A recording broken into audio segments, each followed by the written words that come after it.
I'm just going to maybe grab, here's the mechanical pencil I used yesterday to mark those holes from the bottom. I'm just gonna do a rough sketch of where all that stuff is, and the outline of the radio, just so I can get it into the approximate right spot again. In fact, what I'm going to do is mark where the base of the bracket is. That's more important. So I want the radio right about there. Here's the base of the bracket. Let me get a marker so you guys can see this. Yeah, just gonna kind of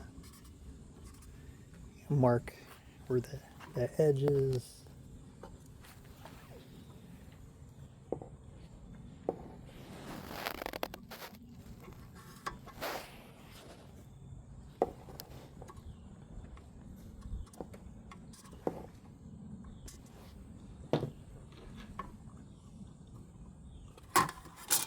Yep.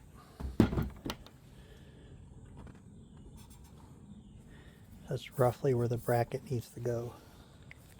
Alright, so what I'll probably do is, just to show you the Astro bits, I'll use the Astro bits to drill the holes for the bracket. Got to take the radio off the bracket now. Alright. 4mm screws with 7mm head. You can use a Phillips screwdriver to undo those too. When you're going to install in the box, can't get a screwdriver on this side, or sometimes even this side, so you gotta have your wrench handy.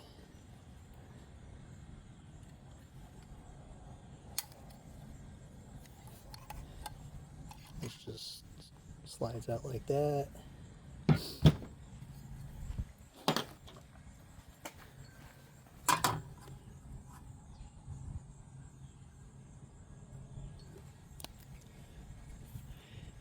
And in the other box I had 4 screws, 2 on each side. I'm just going to install 2, like one here, one there. 4 was overkill. I don't want to keep wasting time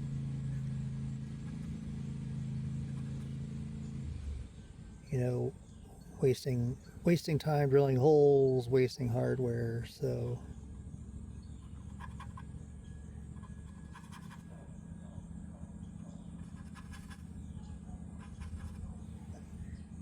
yep.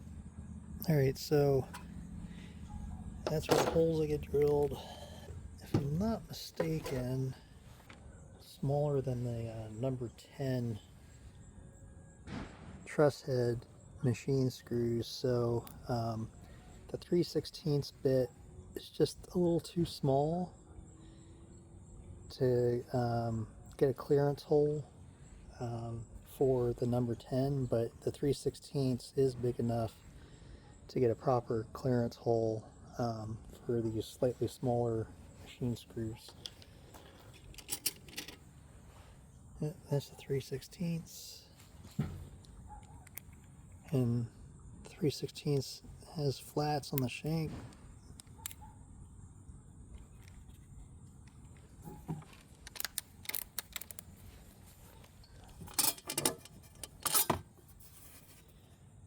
All right.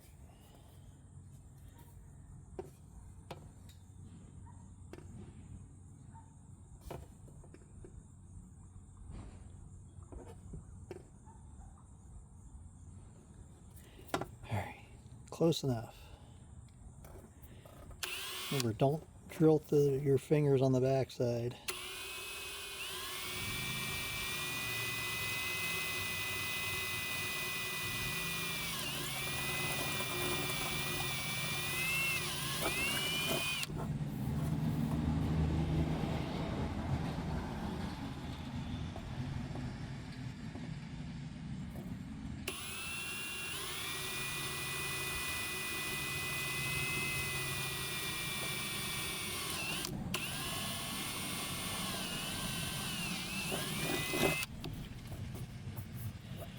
Yep. And just to make sure, yep. Gotta get enough clearance.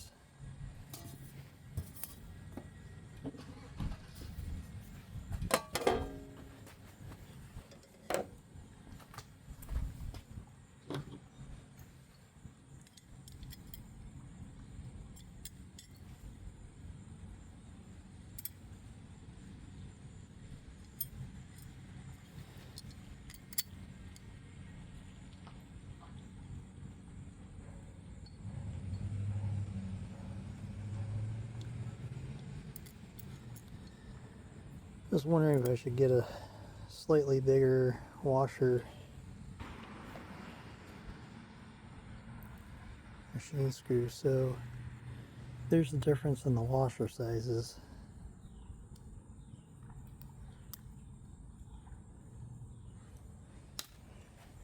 Let's see how that works.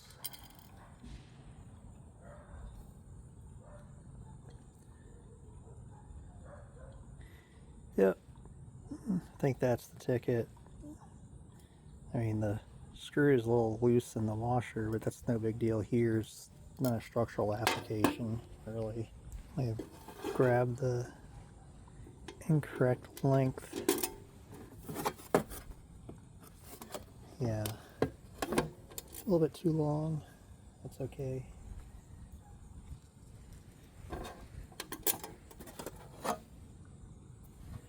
I think that's the right length.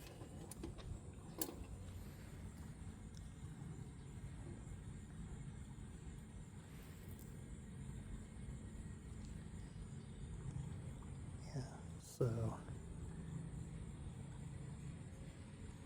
yeah, that's the right length.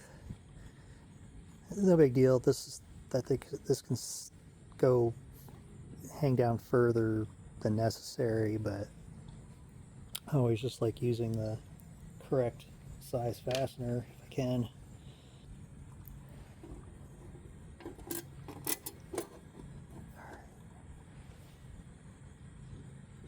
So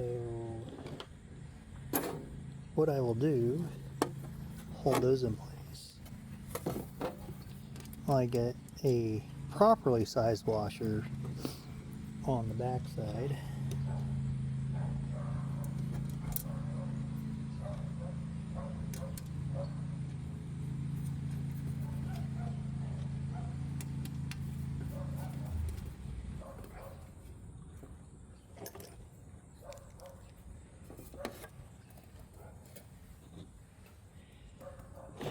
And I will,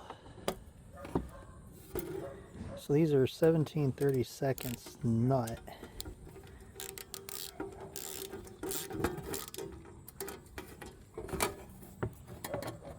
Just gonna snug them up a little bit.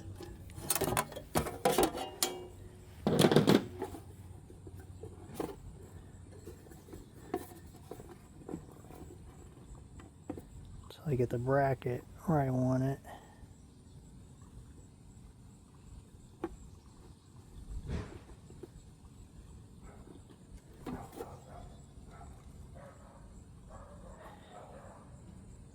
Yep, I think the bracket's in the right spot, so I'm going to go ahead and snap these down for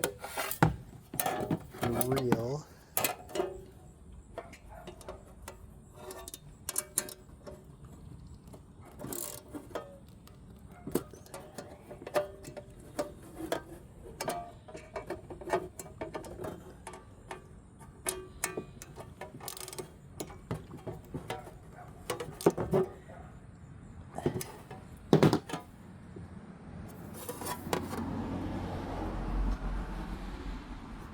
Yeah, so the other machine screws would have been sticking way out. I think technically you want 3 threads poking up. Like I said, not a structural application at all, so yeah,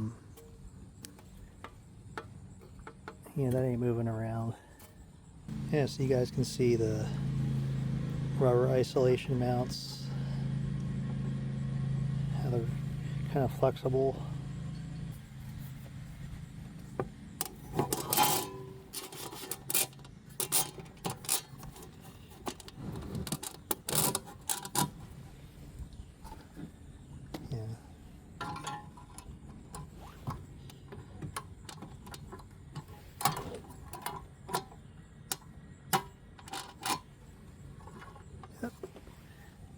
that's where the radio will sit.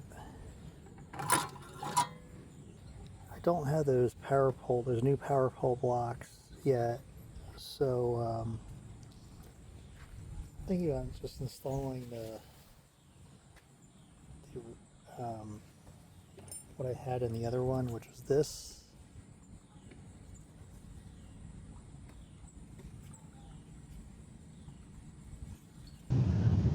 Took a couple days off, back to making this project done. So this is a bonding strap. At some point in the future, I'm probably going to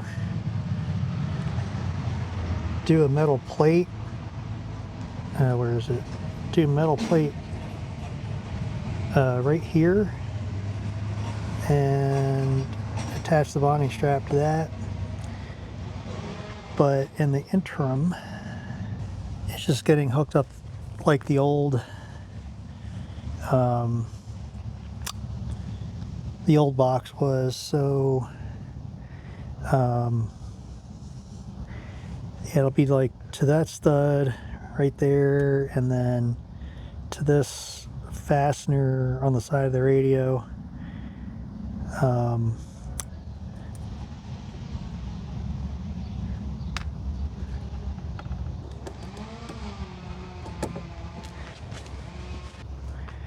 going to use a fender washer instead of the small washer I was using before.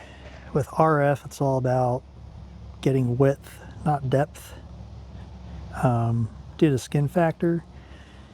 I know there's RF going through a tiny little screw. That's why I'm going to fix it later. And yeah, all I did to make this, so wait, this is nickel plated copper braid, used for bonding straps. You can also shove wires down the middle of it and use it as shielding. Sometimes these things come with a metal end that's crimped on, but I couldn't find those. I'm not even sure what they're called. So I just took some heat shrink on the end of this to hold it together, and you just kind of put a screwdriver through the middle, create a hole, wiggle it, create a hole big enough to get over your fastener. And I'm gonna wiggle this. Whoopsies. Gotta wiggle this under.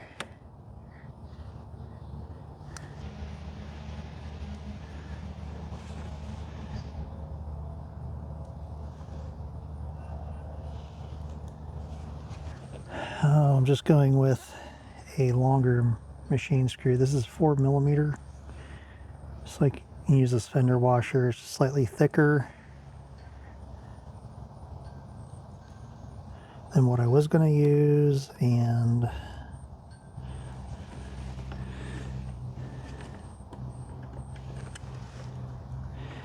sorry you guys can't see me or can't see this. I'm going to do this with fingers and come back with a pair of pliers and tighten it. I don't have one of those 90-degree screwdrivers, and my little short stubby screwdriver won't fit in here. So, and this,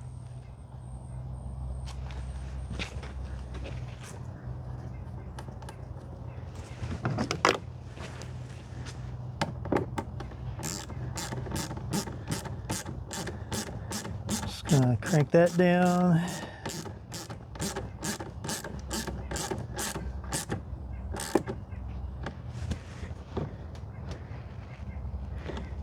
Remember, the isolation mounts are just rubber, so you don't want to like over torque these things and then tear the rubber.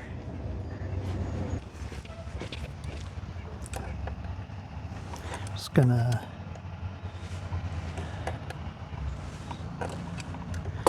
get that cranked down.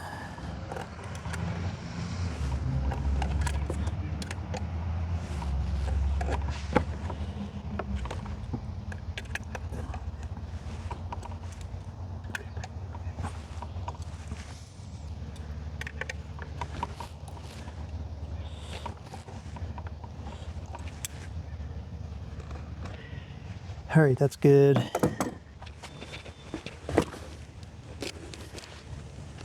And now, so that 4mm machine screw takes, it has a 7mm head, or at least the ones that don't have the Phillips. So I'm just going to